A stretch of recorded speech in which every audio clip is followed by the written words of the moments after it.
You ever look at a huge problem, something like loneliness, and just think, it's too big that one person can't possibly make a difference? Well, today, we're going to dig into how small local actions are not only fighting back, but they're actually winning. And the best part, we're going to show you how you could get the funding to start one yourself. Let's do this.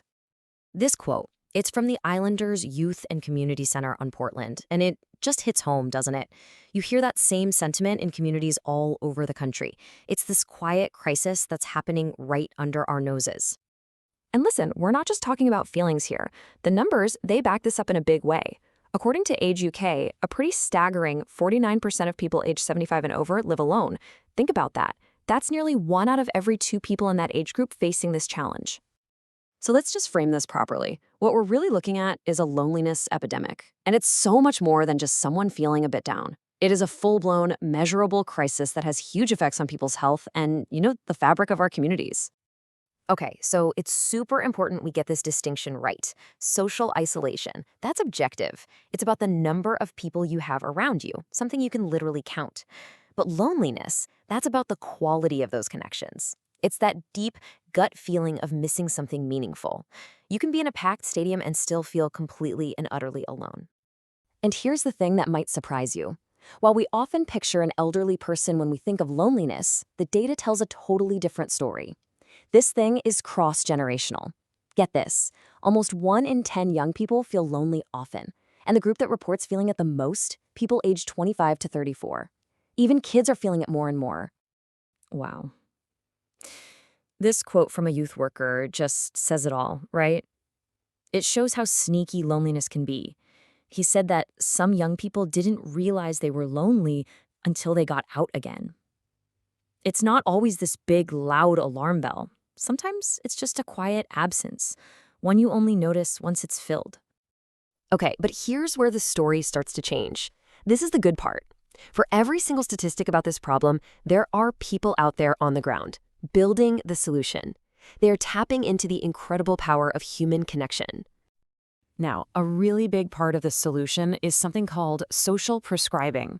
It sounds a little clinical, I know, but trust me, it's actually beautiful in its simplicity. It's basically a way for a doctor or a local agency to write a prescription, not for a pill, but for people.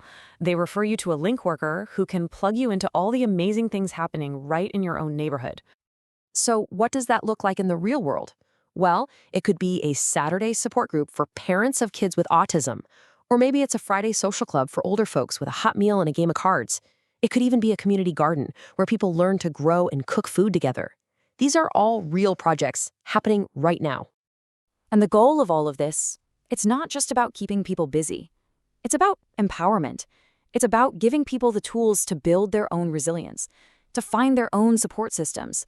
And yeah, in the process, it takes a whole lot of pressure off the NHS. It's about getting ahead of the problem, not just reacting to it. This all sounds incredible, right? But these amazing ideas, they need fuel in the tank to actually work. So let's pull back the curtain and talk about the mechanism.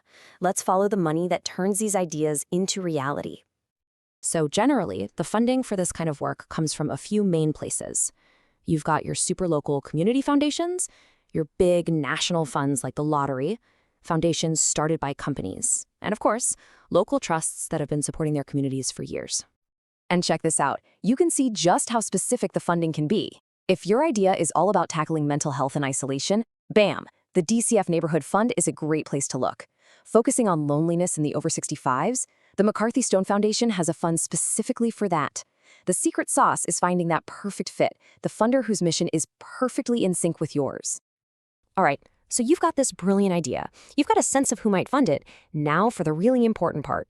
Crafting a proposal that actually stands out and gets you the cash. Okay, if you remember one thing from this whole explainer, let it be this. It all, and I mean all, starts with need.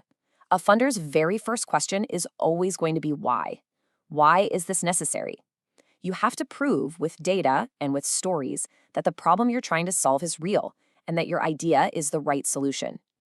The folks at NCVO, the National Council for Voluntary Organizations, they're the pros. They break it down into these 5 keys, and it's a fantastic roadmap. 1, prove the need. 2, show your plan step by step. 3. Create a budget that actually makes sense. 4. Explain how you're going to know if you succeeded. And 5. Show them you've thought about what happens next, after the grant runs out. And let's do some really simple do's and don'ts. Do, use clear language. Do, target the right funder. Don't try to twist your brilliant project into a weird shape just to fit a grant that isn't right for it.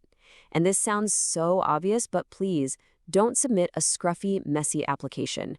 The details matter. They show you're serious and can be trusted with their money. So, you feeling inspired? Ready to start the hunt? These are some fantastic places to begin your search. A lot of them are totally free directories that list thousands of opportunities. It's really all about doing that homework to find the perfect match for your big idea. So what's the big idea here? At the end of the day, it's this. These small, local, grassroots projects, they aren't just a nice to have. They are a powerful, effective, and absolutely essential weapon in the fight against massive problems like loneliness.